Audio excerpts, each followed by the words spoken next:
Hello and hello everyone, and most welcome to 2123 of the series. We will continue a readout of Laughter Yoga by Dr. Maidan Kataria, his wondrous book, Laughter Yoga. And we are currently at chapter 20. Laughing through challenging times. Oh dear. All your pain will become champagne. Isn't that a marvel? If you learn to laugh for no reason. Laughter yoga goes beyond just laughter.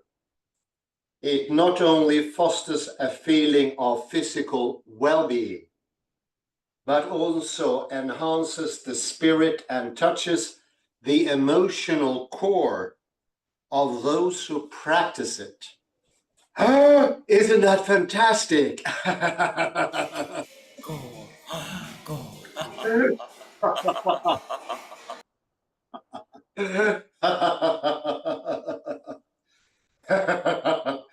In times of difficulty, it is not easy to remain calm. By imbibing the inner spirit of laughter yoga and its characteristics, one can learn to handle situations without losing composure. Composure!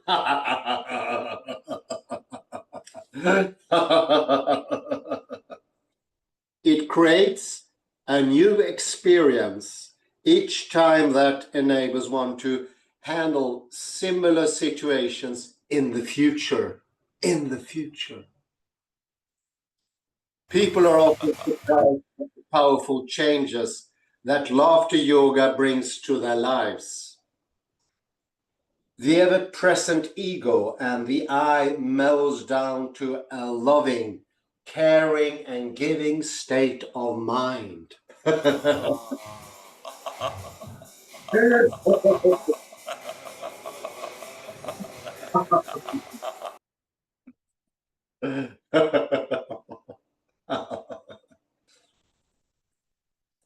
It also alters a selfish character into an altruistic one. It cultivates a positive mental attitude and an understanding based on unconditional love. Hooray! Love!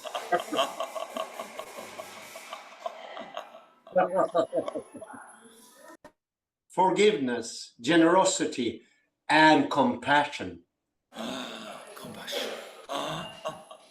It allows virtues of patience and tolerance to emerge.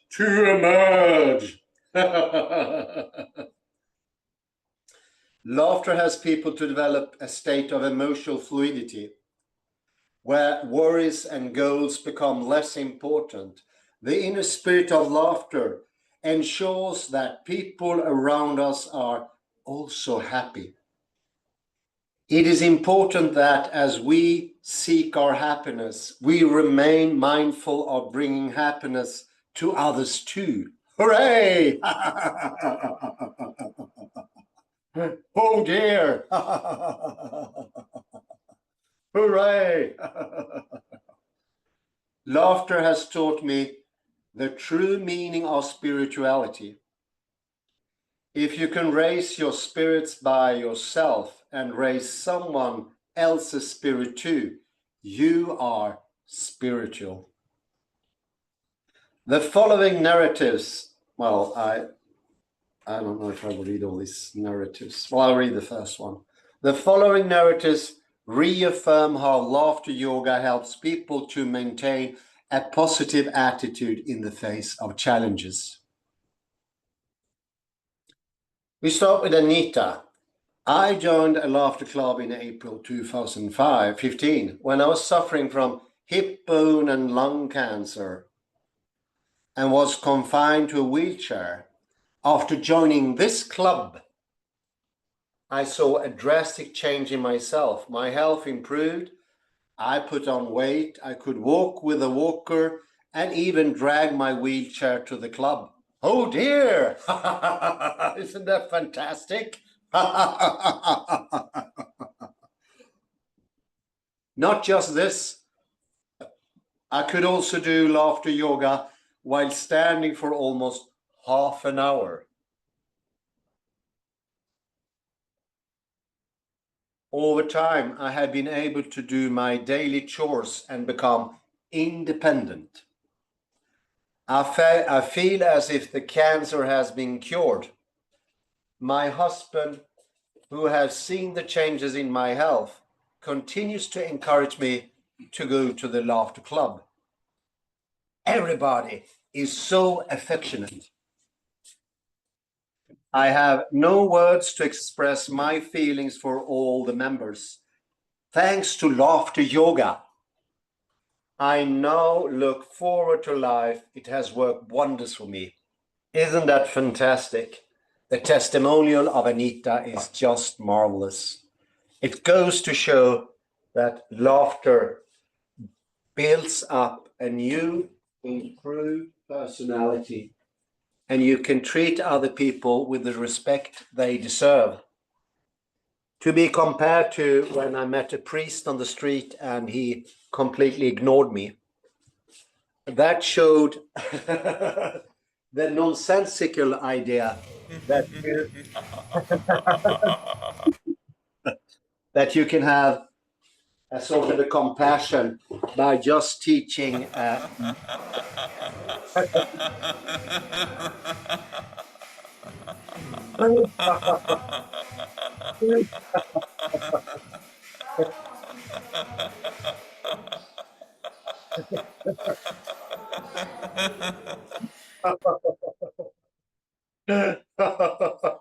Compassion without compassion, or whatever that could have been.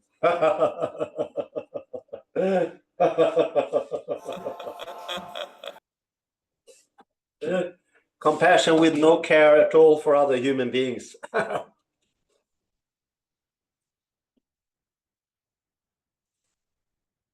What happens when you laugh? You regain your original state of happiness and joy. Compassion is joy. It's not something forced upon you. For this priest, the things he did was chores. He had to do them. That's absolutely the wrong way to do things. It should be led by joy and happiness. Otherwise, I think the Indian people will call that you add a karmic load. You put a lot of weight on your shoulders and you had to repay those things you do. You, of course not, you can't help other people by just helping them. You need to have compassion coming out of your bodily system and your soul. This is compassion. There is no loveless compassion. There's no Newtonian technical compassion where you make a calculation, I do the following chores or give the following things. Not at all. That is pure blasphemy. It is the evil speaking to us, and evil, as I said, has only one face: seriousness. There's no other face. It does never hide behind laughter. It's pure joy. And Kalle, what are you enjoying now? Are you eating cake? No, pasta bolognese. Pasta bolognese. Calorexi. Calorexi. Bon appetit.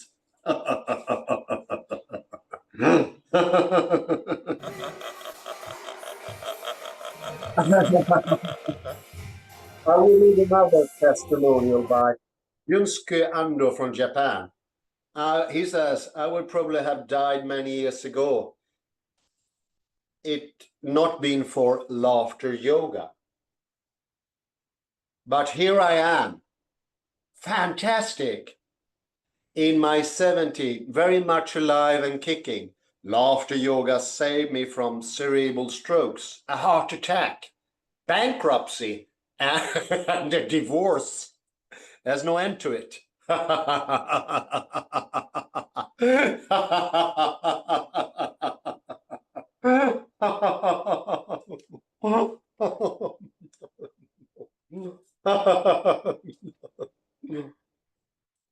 gave up. It gave me a new lease on life and an inner strength to cope with all the challenges I faced. It brought back my lost laughter and hope and filled me with positivity and joy. I want to share my story with as many people as possible so that those who are critically ill and suffering may be rescued from their pain and sorrow by laughing.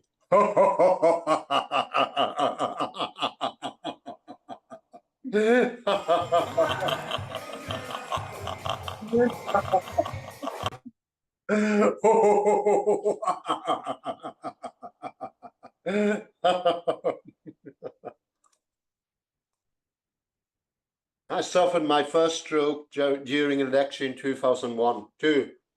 I could not speak and my right side was paralyzed. Thanks to the rehabilitation program, I got my speech back. But it was the physical immobility that made me self-centered and irritable. Wow, no wonder. Who wouldn't be? My wife was unable to cope with my selfish behavior and left me, which threw me into depression.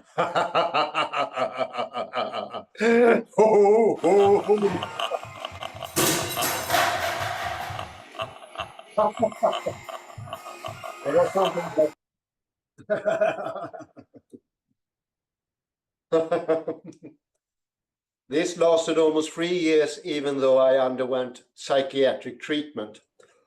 In 2004, I was officially acknowledged as a physically handicapped person by the Tokyo municipal government.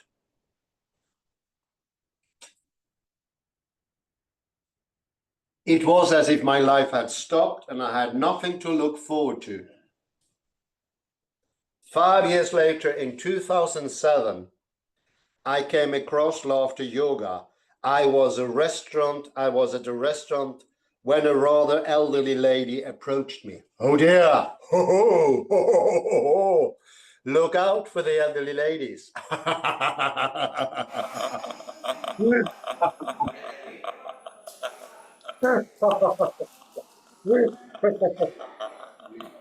He must have seen that I was ill and began talking to me about laughter yoga, explaining how it combines deep breathing and laughter to bring about a substantial change in the body. She even demonstrated a couple of laughter exercises. But I was rather indifferent, in spite of understanding my disinterest. She gave me her card, which proved to be the turning point in my life. Oh!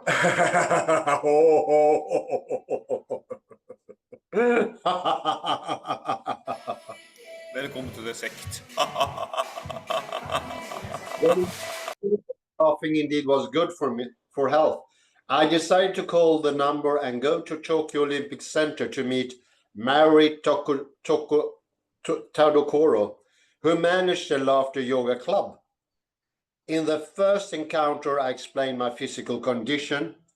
I know that I could not do any exercise that would require difficult movements. Indeed, I understand. This would be too difficult, and this.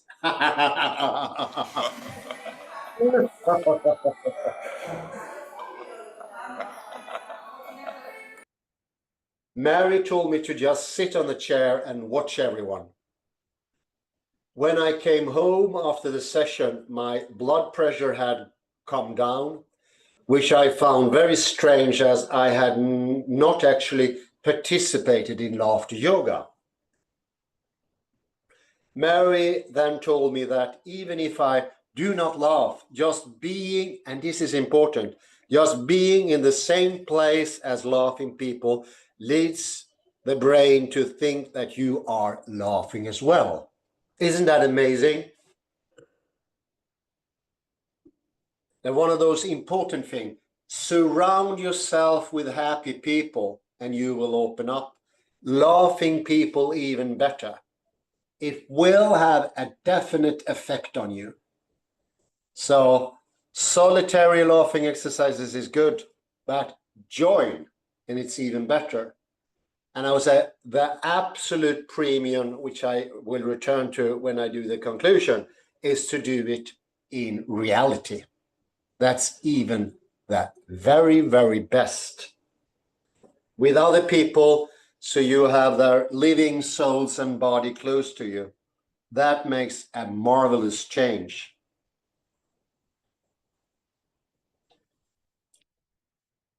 I decided right there to try laughter yoga out. It was not easy to force laughter. It's hard, I do admit. But in a very short period of the time, the sense of embarrassment faded away. And I found myself laughing with the group. Sorry, I'm going to make a change here. I need to recharge my batteries just as this Japanese fellow, as he did once upon a time. I'll just check out if I have visibility here. Give me a second.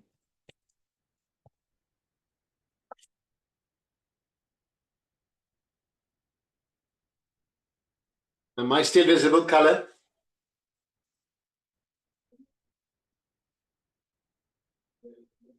Can you see me? Is it okay?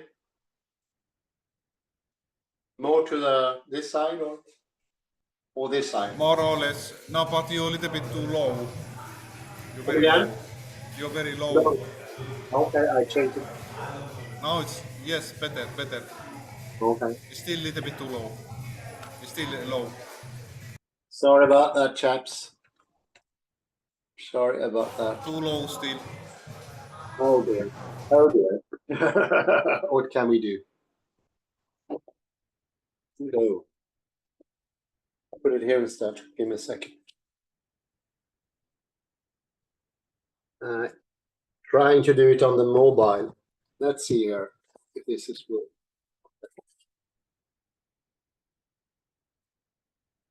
Holy moly. Excuse me. Give me a second.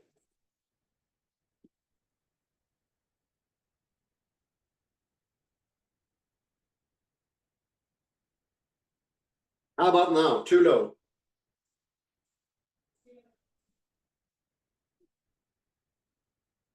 How's it looking? Good, good. It's good. Like this? Does it work?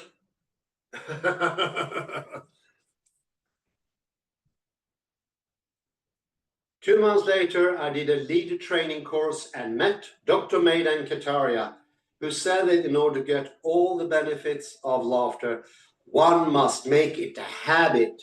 That's the third important thing. Do it with others, force it, and make it a habit. From the very next day, my daily laughing began. I have not missed a day since I began almost 8 years ago. Gradually, my health improved, but in 2012, I suffered a third stroke. Poor chap, this is terrible. The doctor told my brother that I may not survive. Again, the right half of my body was paralyzed and I had trouble speaking. No wonder. I accepted that I may be nearing my end. Although the doctor said that I would have to be hospitalized for 6 months, I was able to leave in 3 months. This was because of the cheerful atmosphere created by my laughter yoga friends who visited me daily. Once it became possible to stand up, I went to several laughter yoga clubs in a wheelchair so that I could be surrounded by the energizing laughter. This helped in my recovery. Very important. Surround yourself by laughing people. But my travails were not over. Poor chap. It's really terrible. In 2014, I suffered an angina attack and I had to be hospitalized once again. The doctor said I needed immediate surgery as my arteries were clogged.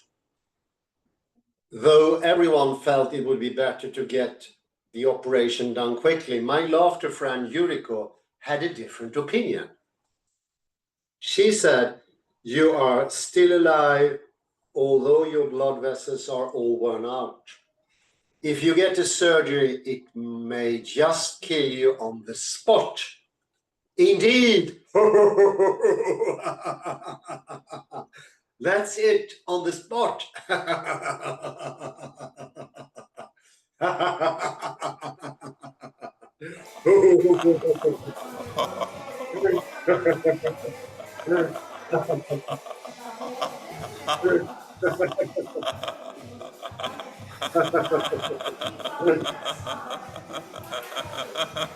I opted, I opted out of the operation, and then and decided to focus on laughter yoga.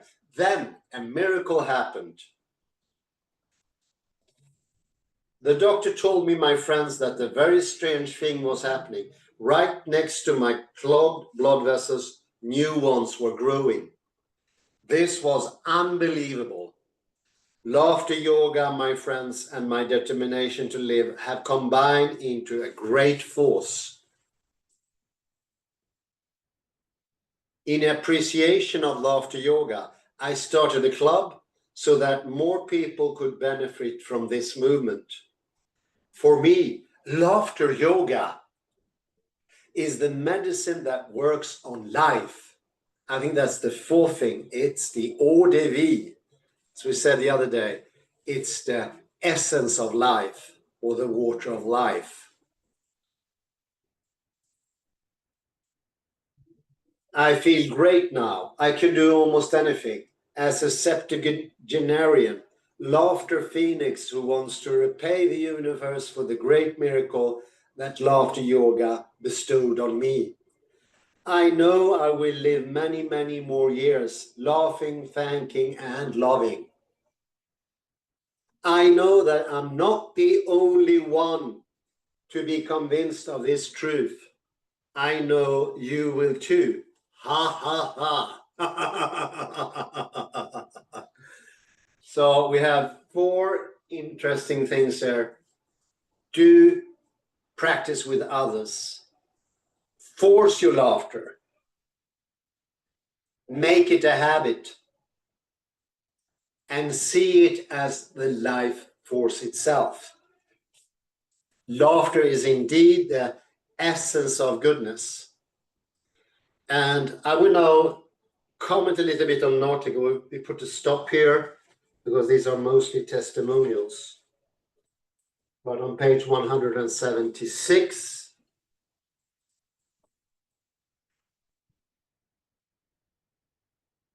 we can make a little mark.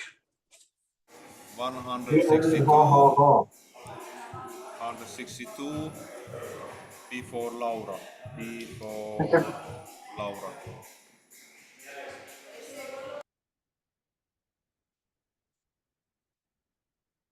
Fantastic.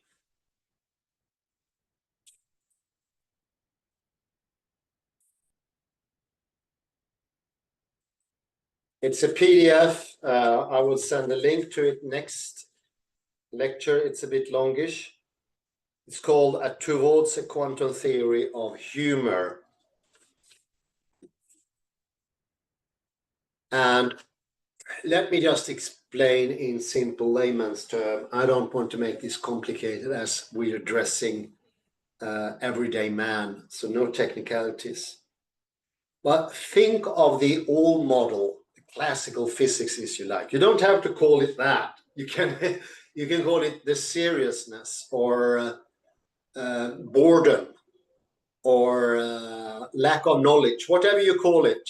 You'll know what I'm talking about. When people are being exaggerately serious, when they put this face on and try to have a mask of presumptuousness. They try to be sort of not be present. They don't show any compassion. They don't really care. There's no loving attitude in them anymore. They lose that habit.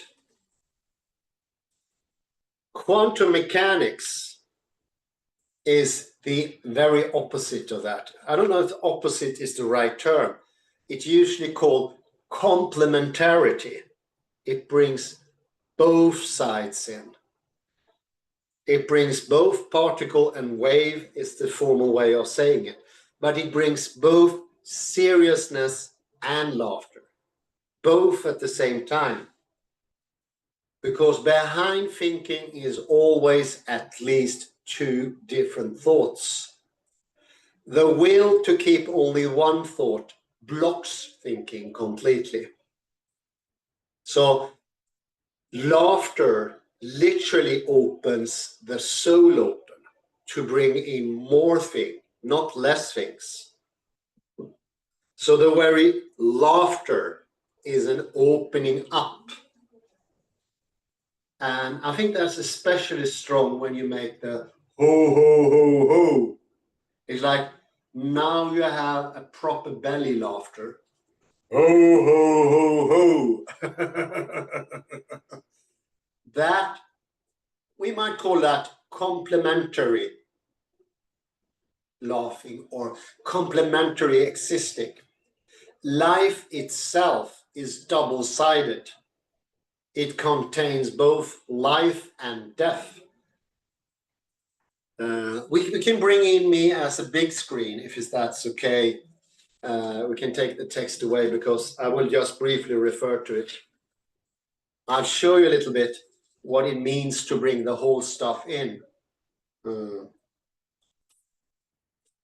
Kalle, could you please stop screen sharing for a sec? See if we can get the whole of me in. So bringing the whole body in is the clue to how you're organized, because that means you have the opposing pairs of inside and outside at the same time. And it's only laughter that can handle that double-sidedness. The seriousness, this frown, I can't really produce it. The lack of joy, the lack of compassion, the lack of self-esteem, all that goes hand in hand, leads to a mask of over-seriousness and exclusiveness. Many times in this series, we ventured into the area of Bible scholars, for instance, people who are trying to evict one side of reality, take it away, and show only what they call truth or something like that, or original. What they do is they cut existence and deny the creation. God's created earth and man, and they deny it. Instead, they say, man can decide what God says. It's absolutely crazy. But the crazy one-sidedness is dominating our world. And this is the side also of the left hemisphere. This is why I'm slightly pointing more to the left, to show that to the left is one-sidedness, it's exclusion. Sometimes in philosophy that is called prioritizing, giving dominates to one side, truth instead of falsehood, inside instead of outside, man instead of woman, so on, so on. black instead of white, or vice versa. It's the exclusiveness in itself. A reversal like the French Revolution, I think that's a pretty good example, won't do. What you should do is open up with a ho ho ho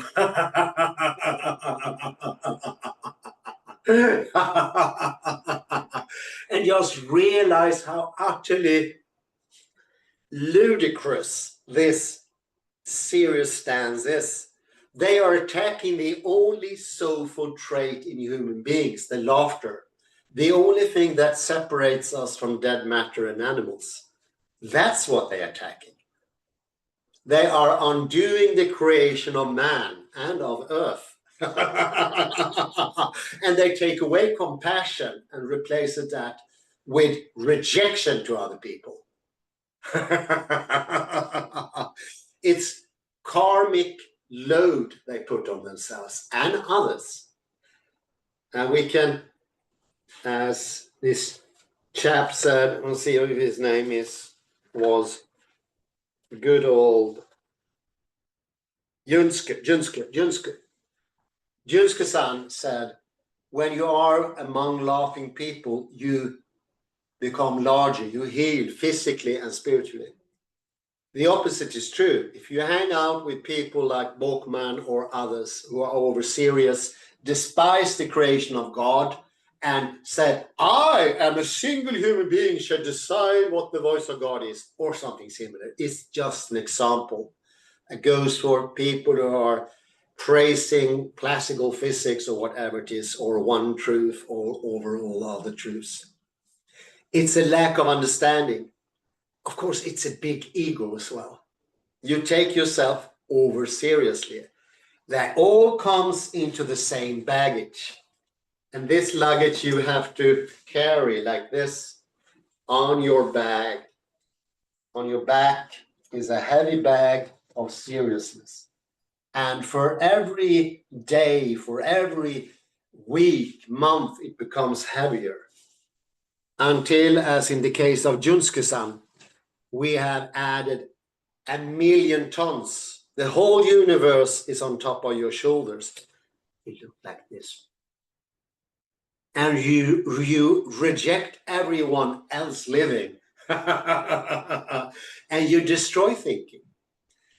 Stuart Hameroff is also looking into the complementarity. He's a famous anesthesiologist.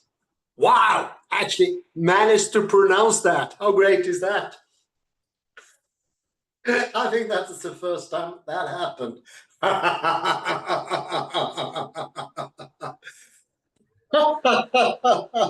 That's thanks to laughter yoga, definitely.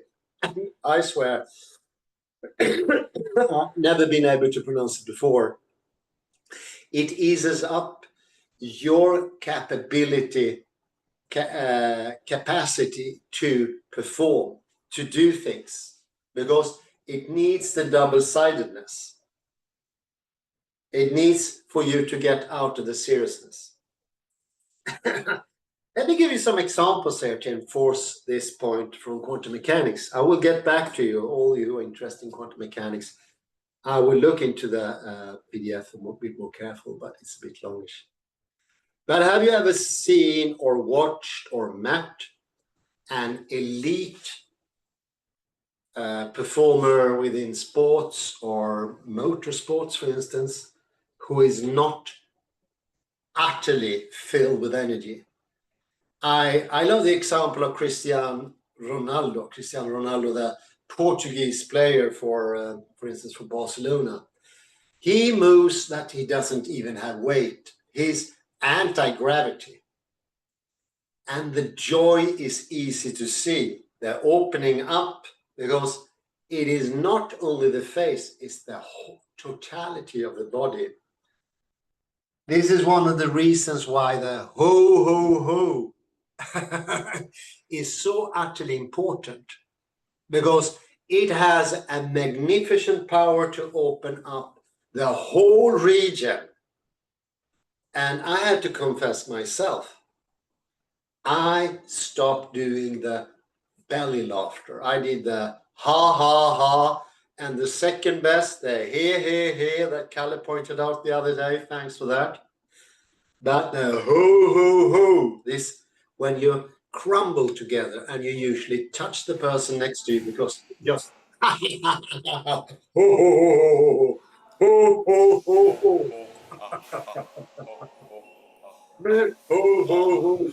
Ha, ha, ha.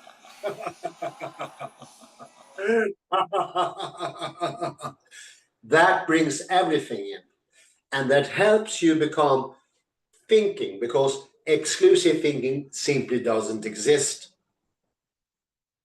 Edward de Bono, the famed neurologist, he showed that there is no thinking that is not double-sided. The one-sided thinking is the remnants of thinking, the fossilized thinking. It's a copy. All these pretentious, over-serious people were copycats. They were subjective and they were copycats. And of course, if you're over-serious, you don't care much for others. you don't have a care in the world. And it's especially tragic since this is a completely new trend. It's dated from the 18th century. It's then when it becomes extra strong. And people even started to train their faces against a mirror, and low and below, hold them below, they try to become more serious, a presumptuous, more serious face. Lo and behold, isn't that crazy? That was later imitated at the university. And as you know, if you are in a profession, you imitate. It's okay if you become a doctor, you get a doctor's face filled with compassion in a specific professional way, or if you're a policeman, your whole body will emit authority and calmness. But these new academia, they give away boredom. They suck the life out of everything. And they are the apostles of one-sidedness. No, it doesn't have to be that way. Because science itself is double-sided. And it's a proven fact for all you disbelievers. 2022, the Nobel Prize was given for ultimately and finally giving the last nail to the coffin of one-sidedness, made by Alan Aspect, Anton Zeilinger, and John Clauser. Three heroes, three Marvel heroes. And they did things, although also, this is a bit funny, they did things that only the Marvel heroes can do. How about retrocausality, changing the past? And only a Marvel hero can do teleportation. And Anton Zeilinger. They are superheroes. And they show that the whole worldly system is double-sided, having two opposing forces, one excluding the other, and only humor can join them. Nothing else. Only humor. Laughter, humor, join the outside with the inside, truth with falsehood, man with woman, and so on, right with wrong, you name it. And as Heraclitus said, once you have both sides, you have also one side. You need to start in the right moment. You need both to have one. Out of plurality comes singularity, said Heraclitus, and it's absolutely true. One of the big geniuses of antiquity, Heraclitus. Isn't it great that that is later proved by quantum mechanics and Dr. Maiden Kataria's laughter yoga? Ho, ho, ho.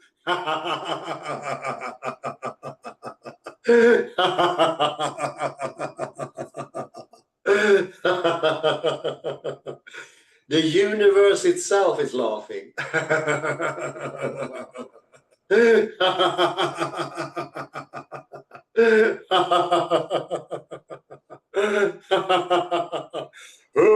ha, ha, ha. Ho, ho, ho. If I got the drill right. No, You think ho, correctly, ho, Kalle. ho. Ho, ho. Ha, ha, ha. Ho, ho, ho. Ha, ha, ha. Okay.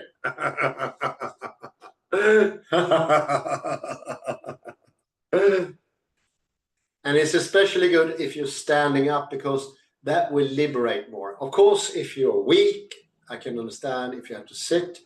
And I'd say also in the beginning, it was very tough for me to stand, because the knees could tend to tighten up and make it more difficult to open up.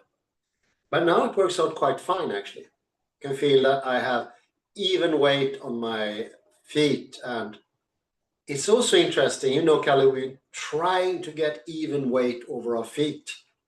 But it seems that Alexander Technique and Laughter Yoga makes a very nice complementarity. Sorry for your listening. I made it a bit more complicated. I won't bring that aspect up this time, but it's a good thing you follow the series. Alexander Technique also come into the game here, because it makes me possible for me to have directions. Laughter opens up this chest region, and all of a sudden I have the energy to direct. Isn't that great? Ho, ho, ho.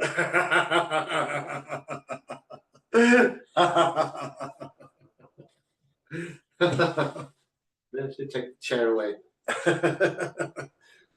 Kalle, he's in a bit of a noisy environment, so he can come in anyway. Now I know how to join Schrödinger's cat of Faulty Towers. Oh, yeah, indeed. You Very remember good. Schrödinger's cat? What is the funny part? Because it's in the suspension, you don't know if the cat will survive or not. That is, we all humans have a black humor. That is, the cat could die or it could live. Is the happy outcome. So it's in this suspension, and let me compare with Faulty Towers. Collecting a corpse, you see. You see, there's a Ah, basket. well, we The can. basket man has died, and they try to pick it out. So it's like Schrödinger's cat. You don't know. It could still be alive. For some people, it's still alive. We can also rename the Schrödinger's cat Basil Fortis rat. Yes, so for people who don't know the dead person, they think he's still alive because this happened very recently. So it's like Schrödinger's cat in a basket.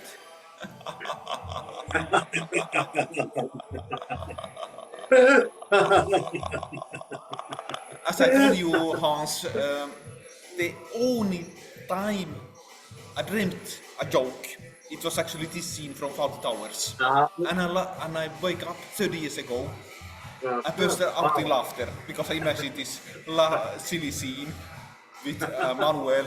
Somebody comes, where is this guest? And he puts this pose here.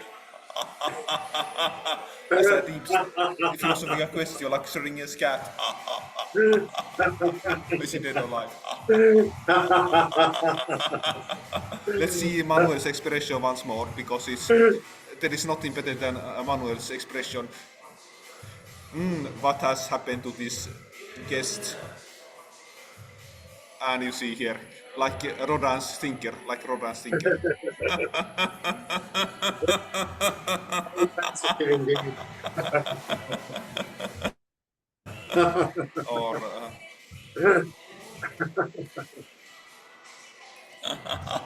So open up.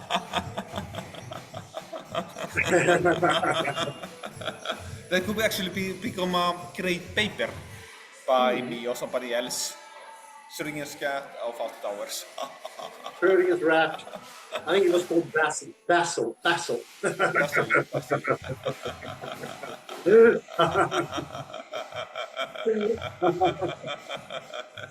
Well, should we give it a wrap, Kalle? What do you Yes, say? thank you. I will say thank you, everyone, for joining in. Have a wonderful day, morning, or afternoon. And do remember, join a group, laugh with other people who you will get affected. Also, as Karl Marx said, surround yourself with happy people and you become happy yourself. Then force the laughter because you are unaccustomed to laugh because of habit. You can change that habit by habitually trying the other way. And the third thing is make it a habit. A habit grows quickly on you. Within a month or 2 or 3, you'll have a little seed of a habit. After a year or 2, it will be firmly situated within you and you will understand more because thinking, understanding, and knowledge is double-sided. The only lack of knowledge is one-sidedness. There's no other way of not knowing. It is by exclusion. Thank you very much, everyone. Thank you, Dr. Kalle Lundblad. Have a beautiful day, morning or afternoon, wherever you are. Bye-bye for now.